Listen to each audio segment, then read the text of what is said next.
Assalamualaikum warahmatullahi wabarakatuh. Bagaimana kabar hari ini anak-anak? Sehat semua? Masih semangat? Alhamdulillah. Pada kesempatan kali ini Ibu akan menyampaikan materi tema 9, subtema 2, halaman 114. Silahkan kalian buka buku temanya masing-masing. Bisa buka ya.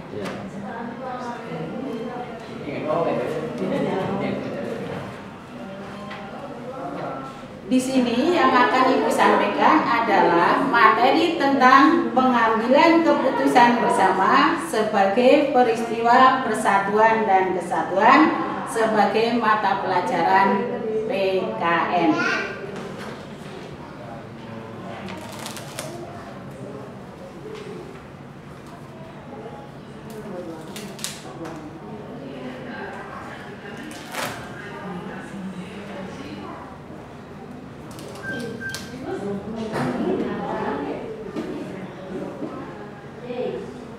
Tentunya kalian pernah melihat atau pernah mengikuti musyawarah baik di sekolah maupun di dalam keluarga.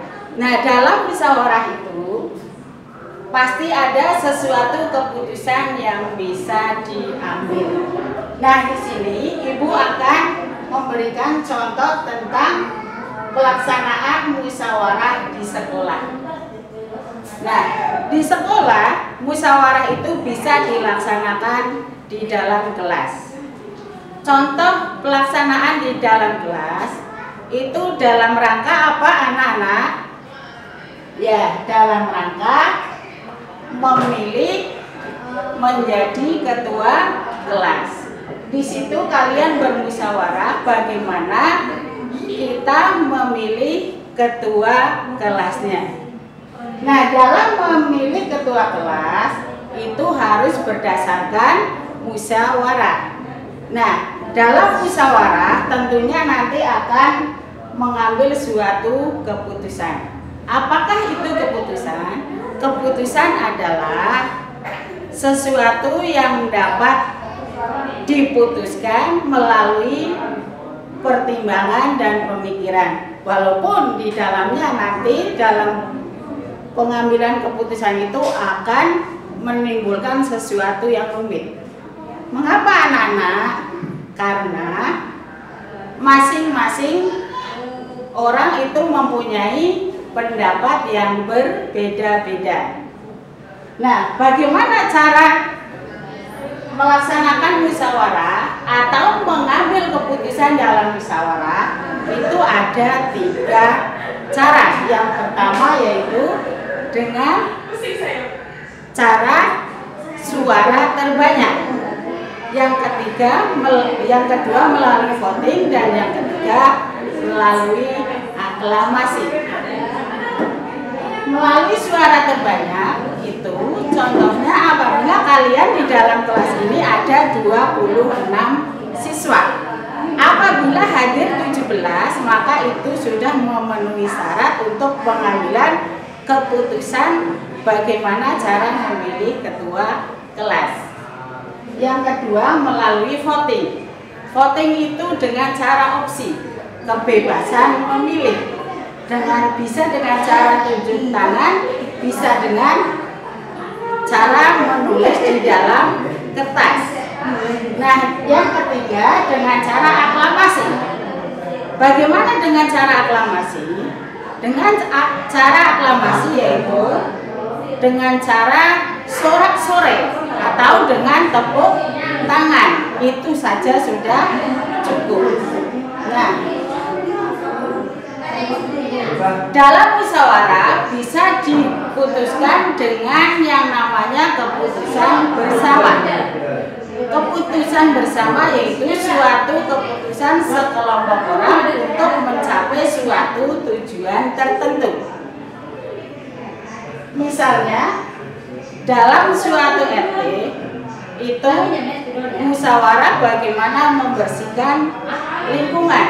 Nah, di situ keputusan diambil dengan cara suara terbanyak. Misalnya seperti itu. Nah, dalam musyawarah ini tentunya karena negara kita menganut Pancasila harus sesuai dengan nilai-nilai Pancasila. Anak-anak, yang berkaitan dengan musyawarah itu terdapat dalam sila keberapa Pancasila? Ya, dalam musyawarah itu sesuai dengan sila keempat Pancasila. Bagaimana bunyinya? Bunyinya yaitu kerakyatan yang dipimpin oleh hikmah kebijaksanaan dalam permusyawaratan perwakilan. Nah, dalam pengambilan keputusan ini juga terdapat dalam Undang-Undang Dasar 1945 pasal berapa, anak-anak?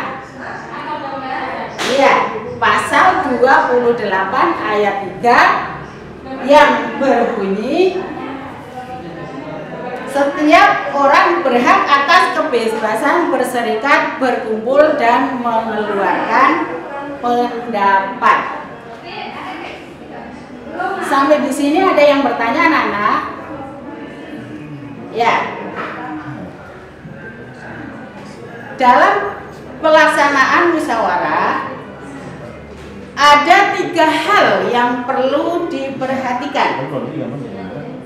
Yang pertama, semua peserta harus memahami keputusan musyawarah. Yang kedua, semua peserta harus saling menghargai pendapat orang lain. Dan yang ketiga, semua peserta harus lapang dada menerima kritik dan saran dari orang lain. Sampai di sini, bagaimana, anak-anak? Ada yang perlu ditanyakan? Ya, kalau sudah tidak ada yang ditanyakan, maka Ibu akan ambil kesimpulan pembelajaran hari ini bahwa keputusan itu diambil dengan cara musyawarah. Musyawarah itu bisa dilaksanakan di dalam keluarga, di sekolah maupun di masyarakat. Dalam pengambilan keputusan itu bisa melalui 3 cara, yaitu dengan cara suara terbanyak, voting, dan aklamasi. Nah, tentunya dalam musyawarah ini tadi sudah dijelaskan harus memperhatikan 3 hal dalam mengambil keputusan. Sampai di sini materi pada hari ini, mudah-mudahan kalian semua bisa mengerjakan tugas yang akan Ibu berikan. Nah, tugas kalian nanti bisa kalian tulis di buku tulis kalian masing-masing.